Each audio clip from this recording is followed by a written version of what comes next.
Good evening everyone, welcome to the Rediscovery course. This first session we're going to focus on, is there more to life than this? Life has some great moments, perhaps family times, holidays, times with friends, the birth of a child, etc. But most of us spend most of our time caught in the treadmill of work, eat, sleep, work, eat, sleep. We use our income to have fun or to buy more stuff, toys for the boys, clothes for the girls maybe, if that's not too sexist. But what really is the point of it all? If that's all there is to life, then life on earth is fairly meaningless. To quote Henry David Thoreau in his book Walden, the mass of men lead lives of quiet desperation. For most of us, our workplaces are characterised by longer hours, fewer resources, less job security, and little likelihood of more money. Does this sound familiar to any of you? The trend these days is to marry later and live together more often. Most folk delay the arrival of children until their bodies are past their reproductive best, and we tend increasingly to take each other for granted. Many adults carry the emotional scars that stem from the way they were treated as children or arise from damaging relationships in adulthood. And this has repercussions for other relationships in adult life and for our sense of well-being, peace and contentment. For many people, sex has become a substitute for real intimacy. In fact, for many, it's an end in itself that generates a lifestyle that presents as many opportunities for sex as possible as being desirable. The idea of premarital abstention or even monogamy has pretty much gone out of the window.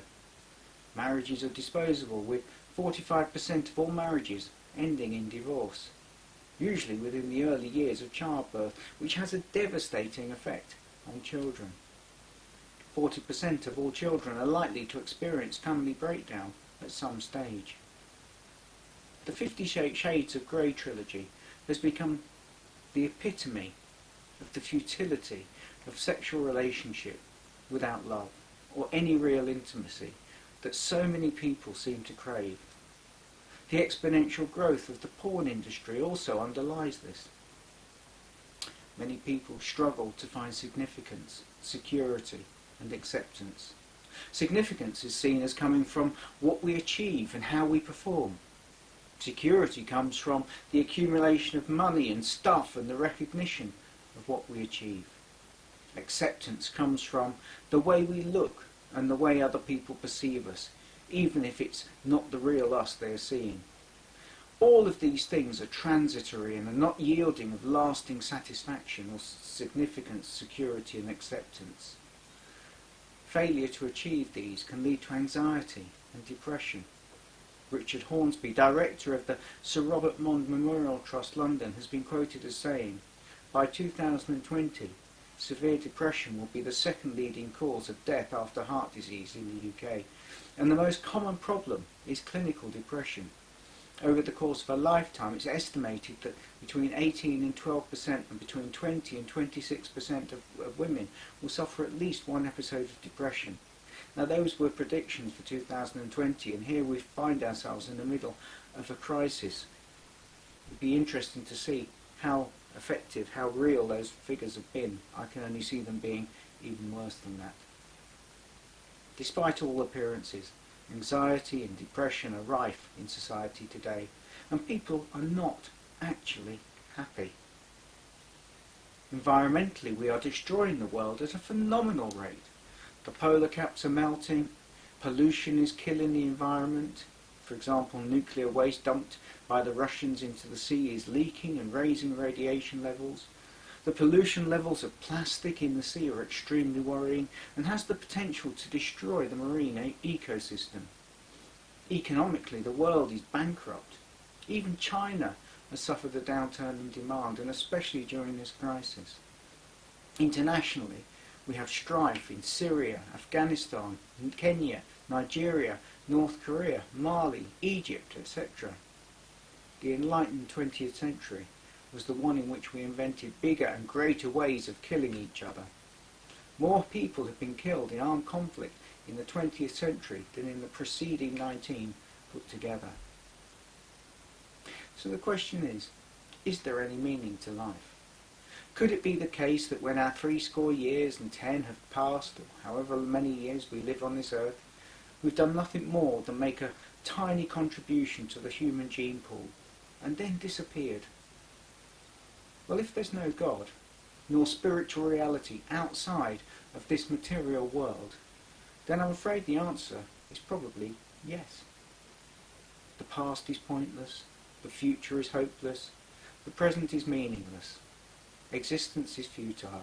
Eat, drink and be merry, for tomorrow we die. Richard Dawkins shapes it like this. In a universe of blind physical forces and genetic replication, some people are going to get hurt, other people are going to get lucky, and you won't find any rhyme or reason in it, nor any justice. The universe we observe has precisely the properties we should expect if there is at the bottom no design, no purpose, no evil, no other good, nothing but blind, pitiless indifference. DNA neither knows nor cares. DNA just is, and we dance to its music.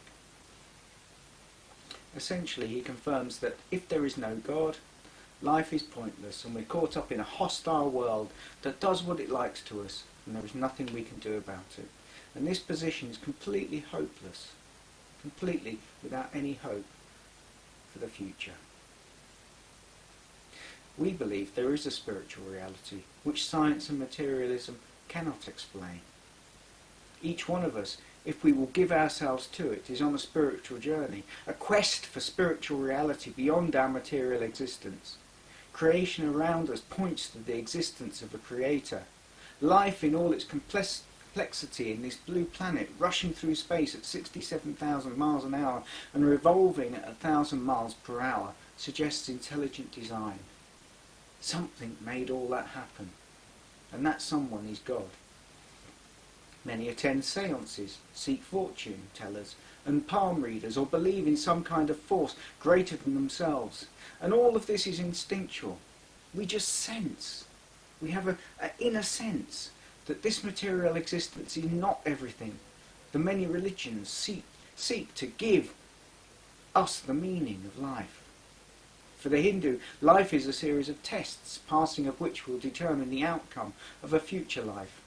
If the individual successfully passes the tests, they will keep coming back as something better until they reach nirvana, heaven. If they fail the tests, they will keep coming back as something worse, enduring a more miserable existence. The Buddhist believes that much the same as the Hindu, that life is a series of tests, except that the path to enlightenment is through personal discipline and meditation. The aim for a Buddhist is still to become one with the universe in order to enter nirvana. For the Muslim, life is about religious observance, the 5 pillars of Islam, which perhaps will be enough to get the observer into heaven. Otherwise there's always the option of jihad, which will guarantee them a place there. However, in the process there is no relationship with Allah, just blind faith. Even the atheist is a person of blind faith. The existence of God cannot be proven or disproven. To believe it or not to believe is a faith position. And the likelihood of the universe coming into being in its current form without the hand of a creator is as likely as a pile of stones rearranging themselves into St. Paul's Cathedral. As Christians, we believe that each one of us has a body, a soul and a spirit. It's our spirit that senses other spirits and connects with the spiritual world. And it's also with our spirit that we can sense God. People who deny the existence of God are lying to themselves because they're not listening to the voice of their spirit. But who actually is God? Well, we could go through all the philosophers and consider their points of view, or all the religions in more detail than we already have. But actually there's only one question at the heart of it. If God exists, how can we know him? The thing that gets in the way of us knowing him is what the Bible calls sin. What do we associate with this word? What it actually means is to miss the mark. You see, God has set a standard for us to live by, for us to live in harmony with him, with one another, and with our world. It's shown in the 10 Commandments. Don't steal, don't lie, don't commit adultery. All of us have broken at least one of them. And we're told that if we've broken one, we've broken them all. See, you don't have to teach a baby how to be selfish. And sin ultimately then is rebellion against God. It's choosing to do our will instead of his. And the results of sin are that it spoils our world, cuts us off from the Creator.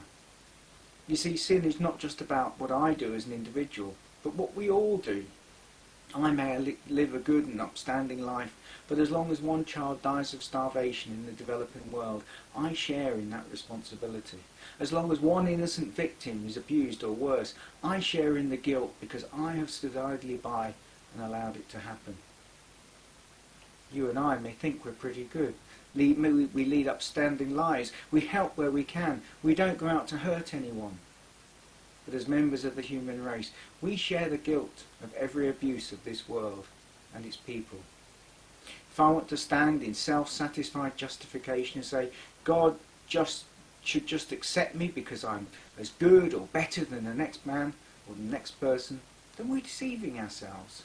We can never be good enough unless all sin is eradicated from the world. But that's what Jesus came to do, and we will discover more about that next week.